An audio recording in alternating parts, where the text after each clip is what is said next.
संसद का सत्र चले और हंगामा ना हो, ऐसा कभी हो सकता है? हर बार की तरह इस बार भी सत्र में हंगामा चल रहा है और इस बार निशाने पर है लोकसभा स्पीकर ओम बिरला।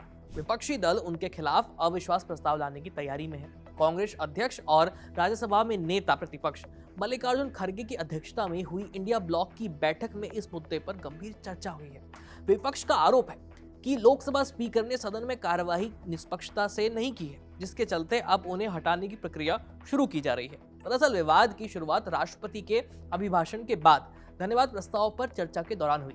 विपक्ष का कहना है कि इस चर्चा के दौरान लोकसभा में नेता प्रतिपक्ष राहुल गांधी को बोलने की इजाजत नहीं दी गई, जो संसदीय परंपराओं के खिलाफ है।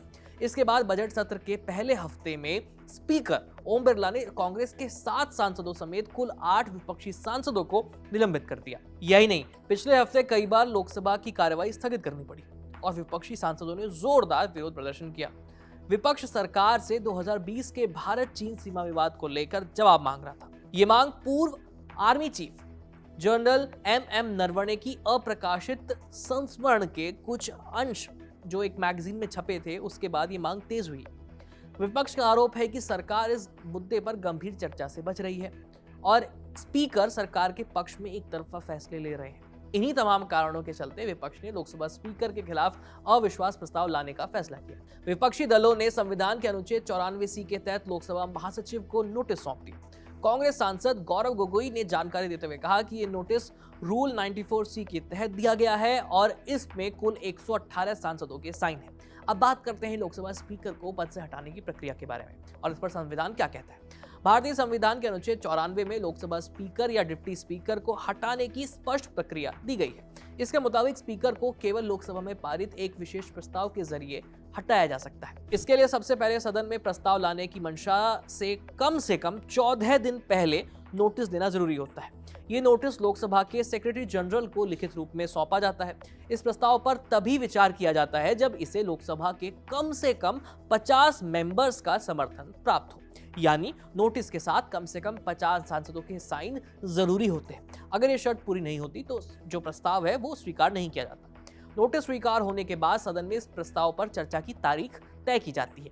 नियमों के मुताबिक नोटिस स्वीकार होने के 10 दिन के भीतर चर्चा कराई जाती है। चर्चा के बाद मतदान होता है। इस मतदान में संविधान संशोधन की तरह 2/3 बहुमत की जरूरत बिल्कुल भी नहीं होती, बल्कि सदन में मौजूद और मतदान करने वाले सांसदों का साधारण सा बहुमत ही काफी होता है।